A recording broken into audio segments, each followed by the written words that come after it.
Episode के starting में सियोमेंग कहता है, अगर तुम यहाँ पर ही फंसे रहे, क्या तुम्हें डर नहीं लगता कि तुम सबसे पीछे रह जाओगे? तुम्हारे जैसा कोई जिसके पास नेगोंग नहीं है, क्या वो सेकंड टेस्ट को पास कर भी पाएगा? कोई भी जो कि वॉरियर बनना चाहता है, उसे हमेशा एक स्टेप आगे सोच के रखना पड़ता है दूसरों से। क्या तुम यहाँ पर इन्फरवरी में प्लान करे हो 2 हफ्ते रहने की और शुरू से सबके पीछे रहने की, जब तुम यहाँ पर हो दूसरे लोग तुमसे बहुत ही आगे जा चुके होंगे? जो सोच रहा था मैं इस बात को अनदेखा नहीं कर सकता, पर मुझे यहाँ पर कुछ दिनों तक रहना ही पड़ेगा ताकि किसी को भी शक ना हो। सियोमेंग फिर कहता है, आखिर उस लालपाल ने तुम्हें यहाँ पर क्यों भेजा? जियोन कहता है, क्योंकि मुझे इंटरनल डैमेज हुआ है। सियोमेंग कहता है, ऑफ कोर्स अगर तुम हर्ट हो जाओगे तो तुम्हें इन्फर्मरी भेजा जाएगा। पर क्या यह बात अजीब नहीं है? वहाँ दूसरे बच्चे भी थे जिन्हें इंटरनल डैमेज हुआ था, पर आखिर उसने तुम्हें यहाँ पर क्यों भेजा? ज़्यादातर मूरिन पीपल खुद के इंटरनल डैमेज को हील कर सकते हैं मेडिटेशन के थ्रू। ऑफ कोर्स अगर तुम डॉक्टर के पास जाओगे या फिर मेडिसिन की हेल्प लोगे तो तुम जल्दी ठीक हो जाओगे। जियोन कहता है, तो आपका मतलब? सियोमेंग कहता है, तुमने सही कहा। दूसरे बच्चे खुद को एटलीस्ट थोड़ा बहुत हील कर सकते हैं, तो उन्हें यहाँ पर भेजने का कोई तुक नहीं बनता। जियोन सोचता है, अच्छा इसलिए मैं यहाँ पर इन्फर्मरी में अकेला हूँ क्योंकि मैं खुद को हील नहीं कर सकता। सियोमेंग सोच रहा था, हम ऑलमोस्ट पहुँच ही गए हैं, क्या मैं इसे जल्दी ख़त्म कर दूँ? सियोमेंग कहता है, एक बच्चा जो कि मेडिटेशन करके खुद को हील नहीं कर सकता, क्या तुम्हें लगता है तुम्हारे जैसा कोई जल्दी इंटरनल डैमेज को ठीक कर पाएगा? ज्यों सोच रहा था, यह पॉसिबल तो है क्योंकि मेरे पास नैनो है, पर राइट गार्डियन दूसरे जो भी बातें कर रहे थे वो बिल्कुल सही है। जैसे कि मैंने सोचा था, अगर मैं दूसरे स्टेज में जाना चाहता हूँ मुझे नेगोंग चाहिए होगी। जियोन को फिर याद आता है और वो कहता है, मैंने सुना था अगर मैं पास हो जाऊंगा तो मुझे मेडिसिन बॉल मिलेगी और एकेडमिक लाइब्रेरी का फर्स्ट फ्लोर का एक्सेस। सियोमेंग हंसने लगता है और कहता है, लगता है लालवाल तुम्हें कुछ जरूरी बातें कहना भूल गया है। एकेडमिक लाइब्रेरी कोई ऐसी जगह नहीं है जहाँ पर तुम जब मर्जी आ जा सकते हो। तुम बस तभी अंदर जा सकते हो जब तुम एक टेस्ट को पास करोगे। क्या तुम्हें लगा था तुम्हें यहाँ पर खुली छूट मिलेगी कोई भी जरूरी किताब देखने के लिए? ये जगह बहुत ही सिक्योर है और तुम फर्स्ट फ्लोर में बस 2 घंटे ही रह सकते हो। जियोन कहता है, क्या इस पर भी लिमिट है? मुश्किल से एक पहाड़ को क्रॉस करते ही सामने एक और पहाड़ आ गया। सियोमेंग कहता है, जैसे जैसे तुम हाई लेवल पर जाते रहोगे तुम्हें ज्यादा समय मिलता रहेगा, पर तुम्हें याद रखना होगा तुम कुछ भी लिखकर नहीं रख सकते, तुम्हें सब याद रखना पड़ेगा और किताबों को पूरा याद करना कोई आसान बात नहीं है। जियो सोच रहा था, ये तो मेरे लिए एक एडवांटेज हो गया। नैनो के स्कैनिंग स्किल की मदद से 2 घंटों में मैं एक या 2 किताब को नहीं 100 किताब को स्कैन कर सकता हूँ। सियोमेंग कहता है, एक लड़का जिसके पास नेगोंग नहीं है इस डिमनिक एकेडमी में 4 साल ऐसे ही बिता पाएगा? जियो सोच रहा था, क्या वो कह रहे हैं मैं दूसरों से अलग हूँ? मेरा मतलब ज़्यादातर बच्चे जो भी यहाँ पर आए हैं उन्होंने अपने क्लास में मार्शल आर्ट का ट्रेनिंग करी होगी, पर मेरे पास ना ही मार्शल आर्ट्स के स्किल है और ना ही नेगोंग। सिक्स क्लान के थ्रेट से बचने के लिए क्या मुझे सच में उनका स्टूडेंट बन जाना चाहिए? जियोन फिर कहता है, मेरे साइड में जो ये पेपर है क्या ये नेगोंग ब्रेथ है? सियोमेंग कहता है, अच्छा तो तुम गधे नहीं हो, तुमने सही कहा ये नेगोंग ब्रेथ है। अगर तुम मेरे स्टूडेंट बनते हो तो मैं तुम्हें नेगोंग ब्रेथ सिखाऊंगा। जियो सोच रहा था, मुझे पता नहीं वो मुझे सच में अपना स्टूडेंट बनाना चाहते हैं या नहीं, पर मुझे मेरे साथ कोई तो चाहिए। जियो सोचने लगता है, मैं जो सिक्स क्लैन के कसम की वजह से नहीं सीख पाया था, ये मेरा मौका है नेगोंग ब्रेथ सीखने का। और जियो तुरंत ही सियोमेंग के सामने बो डाउन करता और कहता है, मैं राइट गार्डियन को मेरे टीचर के तौर पे एक्सेप्ट करता हूँ, प्लीज़ मुझे आपका स्टूडेंट बनाइए। एक स्टूडेंट को अपने टीचर के सामने 2 बार बो करना चाहिए। सियोमेंग कहता है, खड़े हो जाओ, लॉर्ड का खून किसी के सामने नहीं झुकेगा, बस लॉर्ड के सामने ही झुकेगा। आज तुम यहाँ पर रेस्ट करो, मेरा मतलब मैं जब तक वापस नहीं आता तुम नेगोंग ब्रेथ को सीखने की कोशिश करो और उसे याद करो। हे डॉक्टर बच्चे, मैं जा रहा हूँ, मेरे स्टूडेंट का अच्छे से ख्याल रखना। डॉक्टर म्योंग कहता है, वो वापस जा रहे अपने चेहरे पर एक खुशी के साथ, पर मुंह में शराब की बदबू हमेशा की तरह ही आ रही है। डॉक्टर म्योंग फिर जियोन को कहता है, क्या तुम ठीक हो? जियोन कहता है, हाँ मैं ठीक हूँ, ये ऐसा था जैसे कि मेरे ऊपर से कोई स्टोन गुजर गया। डॉक्टर म्यूंग कहता है, वो शायद तुम्हें काफ़ी पसंद करते हैं, कॉन्ग्रेचुलेसन राइट गार्डियन का स्टूडेंट बनने के लिए, पर तुम्हारी इंटरनल डैमेज की वजह से तुम्हें काफ़ी परेशानी हुई और उसके साथ तुम्हें उन्हें भी झेलना पड़ा। तुम्हारे पास अभी भी नॉर्मल नहीं है, रुको मैं जाकर एक्यूपंक्चर का टूल लेकर आता हूँ। जो सोच रहा था, नैनो और राइट गार्डियन के साथ मुझे बहुत सारे अपॉर्चुनिटीज़ मिलेंगे। मदर और गार्ड चैंग, इस एकेडमी में दुश्मनों के बीच कोई ऐसा है जो कि मेरे साथ है। फिर हमें डिमनिक एकेडमी का प्रैक्टिस फील्ड दिखाया जाता है, जहाँ पर जिन्हें इंटरनल इंजरी हुई थी वो मेडिटेशन कर रहे थे और बाकी खड़े हुए थे रिजल्ट्स के लिए। तब फिर डिमनिक एकेडमी का अपर सीनियर होजिन चेंग आता है फर्स्ट टेस्ट की रिपोर्ट देने। होजिन कहते हैं, लेफ्ट गार्डियन मैं पहले टेस्ट का रिजल्ट बताने आया हूँ। इंक्लूडिंग कैडेट 7 यानी जियोन को मिलाकर टोटल 415 कैंडिडेट्स पास हुए हैं। लीवा कहता है ये 200 कम है 10 साल पहले का टेस्ट है। ऐसा कुछ तो होना ही था, सोयू ने ये सब जो कर दिया। जो लोग फेल हुए उन्हीं के साथ काफी अनफेयर लग सकता है। नहीं, मैं बेहोश नहीं हुआ था, आखिर मुझे निकाला क्यों जा रहा है? मुंह से बबल्स निकलने के लिए मुझे बाहर निकले काफी अनफेयर है। वहाँ के जो गार्ड्स थे वो कहते हैं, क्या तुम लोगों को बात समझ में नहीं आ रही? फेल कैंडिडेट्स कहते हैं, क्या तुम्हें लगता है हम फार्मिंग और सर्विस करके अपनी पूरी जिंदगी बिता देंगे? आखिर हम एक ऐसी लाइफ कैसे जी सकते हैं? गार्ड्स कहते हैं, लग रहा है कि तुम रिजल्ट्स को एक्सेप्ट नहीं कर पा रहे। कैंडिडेट्स कहते हैं, तुम लोगों ने सही कहा। तो गार्ड्स कहते हैं, हमारे पास और कोई चॉइस नहीं बचा है, और उन्हें लात मारकर बाहर निकालने लगते हैं। होजिन कहते हैं, जो कैंडिडेट सामने खड़े हुए हैं और जो लोग फेल हुए हैं वो उनके सामने टिक भी नहीं सकते। वो रिजल्ट्स को नहीं मानकर बस अपनी जीत ही दिखा रहे हैं, जो कि दर्शाता है कि वो अपने लाइफ में कभी कुछ सीख ही नहीं पाएंगे। लीवा कहता है, अगर मैं उनका जगह पर होता तो मैं भी से काफी अनफेयर कहता। कैडेट 7 की वजह से टेस्ट की इंटेंसिटी काफी बढ़ गई। गार्ड्स यहाँ पर कह रहे थे, पहली बात तो उनके पास ना ही कोई स्किल है और ना ही कोई लक, और ऐसे भी ये सब उनका लक ही था।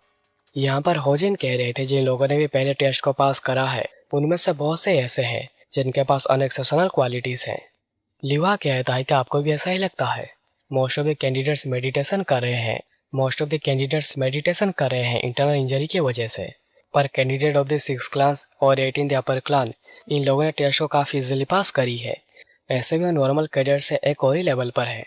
लिवा सोच रहा था, सोयू की एनर्जी वेव्स को सहने के लिए किसी के पास एटलीस्ट 100 ईयर्स ऑफ नेगोंग चाहिए होती है, और ये कैंडिडेट्स के लेवल से बहुत ही ज्यादा है।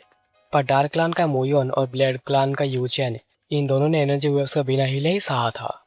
और ऐसा कहा जा रहा है कि इस कंपटीशन में इन दोनों के बीच में असली फाइट होगी, और मेरे हिसाब से काफी इंटरेस्टिंग होगा। और ये एपिसोड यहीं खत्म हो जाती है।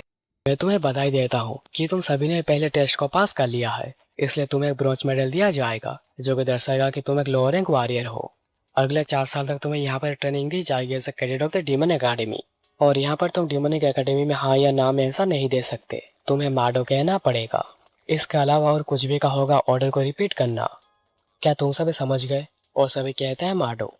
युवा फिर कहता है, अब तुम सब अपना ग्रुप बनाना शुरू करो। यहाँ पर इन्फर्मरी में डॉक्टर म्यूंग कहता है, मैंने एक्यूपंक्चर की तैयारी कर ली है, तो चलो ट्रीटमेंट शुरू करते हैं।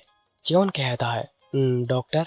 डॉक्टर म्यूंग कहते हैं, मेरा नाम है बायक चोंग म्यूंग, इसलिए मुझे सिर्फ डॉक्टर बुलाने के बदले मुझे डॉक्टर और मेरे लास्ट नेम से बुलाओ। चियोन कहता है, डॉक्टर म्यूंग, क्या मेरी कंडीशन बहुत ही बुरी है? डॉक्टर म्यूंग कहता है, मुझे ये कहते हुए काफी बुरा लग रहा है डिमोनिक एकेडमी के कैडेट को, पर तुम्हें एटलीस्ट 11 से 15 दिन लग जाएंगे पूरी तरीके से ठीक होने के लिए, ताकि तुम फिर से टेस्ट में पार्टिसिपेट कर पाओ। और ये कुछ ज्यादा ही समय था जितना कि चियोन ने एज्यूम किया था। चियोन सोचने लगता है, मैं अभी क्या करूंगा? अगर नैनो सेल्फ फीलिंग मोड का ऑन कर देता है तो मैं तुरंत ही ठीक हो जाऊंगा। पर अगर मैं जल्दी ठीक हो गया तो सभी को काफी शक हो जाएगा। पर अगर मैं नॉर्मल ट्रीटमेंट लेता रहता हूँ तो मैं सबसे बहुत पीछे रह जाऊंगा। मैं जब से इन्फर्मरी आया हूँ उसके बाद से क्या हो रहा है मुझे कुछ भी नहीं पता। डॉक्टर म्योंग कहते हैं, ज़्यादा डिसअपॉइंट होने की कोई बात नहीं। अगर तुम किसी आम डॉक्टर से ट्रीटमेंट ले रहे होते तो तुम्हें एटलीस्ट कुछ महीने तो लग जाते, पर मैं डॉक्टर बाय का स्टूडेंट हूँ, इसलिए समय काफ़ी कम लगेगा। चियोन कहता है, पर फिर भी ये बहुत ही ज़्यादा है। डॉक्टर म्योंग फिर कहते हैं, मैं जो कहने जा रहा हूँ उससे शायद तुम्हें कोई हेल्प तो नहीं होगी, पर मैं ऐसे प्रेजेंट करूंगा जैसे कि मुझे नहीं पता कि तुम राइट गार्डियन से मार्शल आर्ट सीख रहे हो। चियोन इसलिए थैंक्स कहता है, और ये भी कि वो उनके एहसान कभी नहीं भूलेगा। डॉक्टर म्यूंग कहता है, छोड़ो ये सब, ऐसे भी मैं ज़्यादा कुछ एक्सपेक्ट नहीं करता।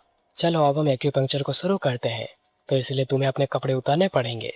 डॉक्टर म्यूंग फिर चियोन के बॉडी को देखकर सोचता है, मुझे ये पता है कि उसने कभी मार्शल आर्ट नहीं सीखी, पर मुझे लगा नहीं था कि उसकी बॉडी इतनी अच्छी शेप में होगी। शायद उसने नेगोंग तो नहीं सीखी, पर शायद उसने वगोंग सीखी है। डॉक्टर म्यूंग फिर अपना ट्रीटमेंट शुरू करते हैं। पहले वाला जाएगा तुम्हारे चेस्ट के मिडल में। नैनो तभी कहता है, मैं सेंस कर सकता हूँ आपके शरीर में कोई शार्प वायर नीडल से डैमेज करने की कोशिश कर रहा है, इसलिए मैं सेल्फ डिफेंस मोड एक्टिवेट कर रहा हूँ। चियोन कहता है, नहीं नहीं रुक जाओ, डॉक्टर म्यूंग ट्रीटमेंट कर रहे हैं, क्या तुम डिफ्रेंशिएट नहीं कर सकते कि कौन सा हमला है और कौन सा ट्रीटमेंट? नैनो कहता है, आपके कहने के मुताबिक मैंने सेल्फ डिफेंस मोड को डीएक्टिवेट कर दी है। अगर आप मुझे पहले नहीं कहेंगे कि ट्रीटमेंट हो रहा है, मैं इसे डैमेज ही कंसिडर करूंगा। चियोन कहता है, अच्छा ठीक है, अब से मैं जब भी किसी भी चीज़ का विरोध नहीं करता तुम कुछ भी नहीं करोगे। चियोन फिर नोटिस करता है कि डॉक्टर म्यूंग के ट्रीटमेंट की वजह से उसे दर्द काफ़ी कम हो रहा है। मेरे पेट में दर्द भी काफ़ी कम हो गया है।